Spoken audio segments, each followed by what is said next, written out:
संसद के बजट सत्र के शून्यकाल में राज्यसभा सांसद डॉक्टर सुमेर सिंह सोलंकी ने सोमवार को ध्यान आकर्षण के दौरान देश के ज्वलंत मुद्दे पर सवाल उठाकर सदन एवं सरकार का ध्यान आकर्षित किया। सांसद डॉक्टर सुमेर सिंह सोलंकी ने अपने सवाल के माध्यम से कहा कि देश में बढ़ती बैंकिंग सेक्टर में ऑनलाइन ठगी अथवा धोखाधड़ी की रोकथाम हेतु शीघ्र ही कठोर कानून बनाने की जरूरत है। देखिए ये खास रिपोर्ट। राज्यसभा सांसद डॉक्टर सुमेर सिंह सोलंकी ने उक्त समस्या के संबंध में जानकारी देते हुए बताया कि आज हर भारतीय ऐप यूपीआई, इंटरनेट बैंकिंग यानी डिजिटल ऑनलाइन साधनों के माध्यम से अपने लेन देन की दैनिक क्रिया को बिना समय गंवाए आसानी से पूरा कर रहा है। यह डिजिटल युग का कमाल है। जैसे जैसे तकनीकी का विकास हो रहा है, उसी के साथ साथ बहुत बड़ी चुनौतियां भी आती जा रही है। इसी क्रम में इस डिजिटल युग में डिजिटल लेन देन ऑनलाइन के माध्यम से कुछ लोग फ्रॉड, ठगी या धोखाधड़ी कर रहे हैं, जिसकी संख्या दिनों दिन बढ़ती ही जा रही है, जो हमारे लिए गंभीर चिंता का विषय है। यदि हमारे देश में बैंक के खाते आधार से जुड़े हुए हैं, आधार कार्ड पहले से ही तकनीकी रूप से सत्यापित हो चुके हैं, तो यदि किसी भी व्यक्ति के साथ कोई फ्रॉड या ठगी होती है, तो हमारे सिस्टम में ऐसी क्या कमी है जो हम फ्रॉड करने वाले लोगों के खातों को ट्रेस नहीं कर पा रहे हैं। यदि इस प्रकार की कोई कमी है तो उसे दुरुस्त किया जाना चाहिए और दोषियों के खिलाफ कड़ी कानूनी कार्रवाई की जाना चाहिए। ऐसे असंख्य केस हैं जो लिखित में नहीं आते हैं। मैं सदन के माध्यम से माननीय प्रधानमंत्री श्री नरेंद्र मोदी जी का हृदय की गहराइयों से धन्यवाद करता हूं। आज हर भारतीय ऐप, यूपीआई, इंटरनेट बैंकिंग या अन्य डिजिटल ऑनलाइन साधनों के माध्यम से अपने लेन देन की दैनिक क्रिया को बिना समय गंवाए आसानी से पूरा कर रहा है और यह डिजिटल युग का कमाल है।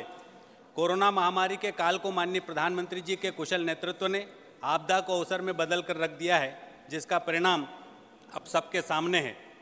दुनिया में सबसे ज़्यादा डिजिटल लेन देन हमारे देश में हो रहा है, यह हम सब के लिए गौरव का विषय है। माननीय उपसभापति महोदय, जैसे जैसे तकनीकी का विकास हो रहा है, उसी के साथ साथ बहुत बड़ी चुनौतियाँ भी आती जा रही है। इसी क्रम में इस डिजिटल युग में डिजिटल लेन देन ऑनलाइन के माध्यम से कुछ लोग फ्रॉड या ठगी या धोखाधड़ी कर रहे हैं, जिसकी संख्या दिन ब दिन बढ़ती ही जा रही है, जो हमारे लिए चिंता का विषय है। हमारी सरकार इस प्रकार का फ्रॉड करने वाले लोगों के लिए कई प्रकार के कानून लेकर आई है। पिछले कुछ वर्षों में ऑनलाइन के माध्यम से फ्रॉड या ठगी करने वाले मामलों की संख्या में तेजी से इजाफा हुआ है। आरबीआई की एक रिपोर्ट के अनुसार पिछले वित्तीय वर्ष में बैंकिंग क्षेत्र में लगभग 13,500 ऑनलाइन धोखाधड़ी के मामले दर्ज हुए हैं। इसमें ध्यान देने वाली बात यह है कि सबसे ज़्यादा बैंकिंग धोखाधड़ी के मामले निजी बैंकिंग क्षेत्र में हुए हैं। रिजर्व बैंक के आंकड़ों के अनुसार भारत को पिछले 7 सालों में हर रोज औसतन करीब लगभग 100 करोड़ रुपए का नुकसान सिर्फ बैंक फ्रॉड या स्कैम के जरिए हुआ है। माननीय उपसभापति महोदय, मेरा आपके माध्यम से सरकार एवं निजी एवं सरकारी बैंक के अधिकारियों से एक सवाल भी है।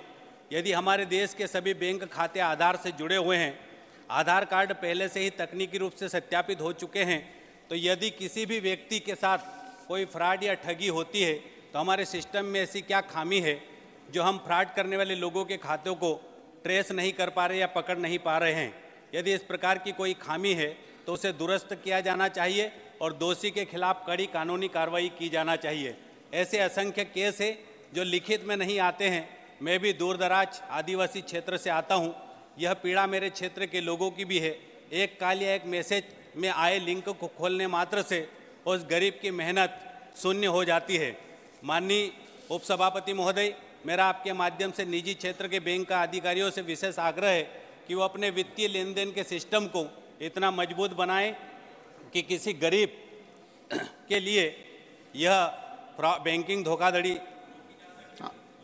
राज्यसभा सांसद डॉक्टर सुमेर सिंह सोलंकी ने निजी बैंक सेक्टर के अधिकारियों से आग्रह किया है कि वे अपने वित्तीय लेन देन के सिस्टम को इतना मजबूत बनाएं कि इस प्रकार की ऑनलाइन धोखाधड़ी ना हो पाए। आज मेरे द्वारा राज्यसभा में शून्यकाल के दौरान एक महत्वपूर्ण विषय उठाया गया। हमारे देश की यशस्वी प्रधानमंत्री माननीय नरेंद्र मोदी जी के नेतृत्व में निरंतर डिजिटल लेन देन को बढ़ावा दिया जा रहा है और हमारा देश दुनिया में निश्चित रूप से इसमें बहुत तरक्की करते हुए हम सब के लिए गौरव का विषय है। लेकिन कुछ लोगों के द्वारा बैंकों के माध्यम से ऑनलाइन बैंकिंग में ठगी करने के मामले, धोखाधड़ी करने के मामले भी निरंतर इस देश के अंदर उजागर हो रहे हैं। और ऑनलाइन जो ठगी के मामले होते हैं, ऑनलाइन फ्रॉड के जो मामले होते हैं, इन मामलों में बहुत धीमी गति से कार्रवाई होती है। मैंने सरकार से, मैंने माननीय प्रधानमंत्री जी से सदन के माध्यम से यह आग्रह किया है, यह निवेदन किया है कि देश के अंदर ऑनलाइन फ्रॉड करने वाले या ऑनलाइन ठगी करने वाले लोगों के खिलाफ कड़ी कानूनी कार्रवाई होना चाहिए और तेज गति से इस प्रकार के जो प्रकरण दर्ज होते हैं उनका निराकरण होना चाहिए। इसी विषय को उठाया है। कुल मिलाकर देखा जाए तो संसद के बजट सत्र के शून्यकाल में राज्यसभा सांसद डॉक्टर सुमेर सिंह सोलंकी ने सोमवार को ध्यानाकर्षण के दौरान देश के ज्वलंत मुद्दे पर सवाल उठाकर सदन एवं सरकार का ध्यान आकर्षित किया। ब्यूरो रिपोर्ट, MP न्यूज, नई दिल्ली।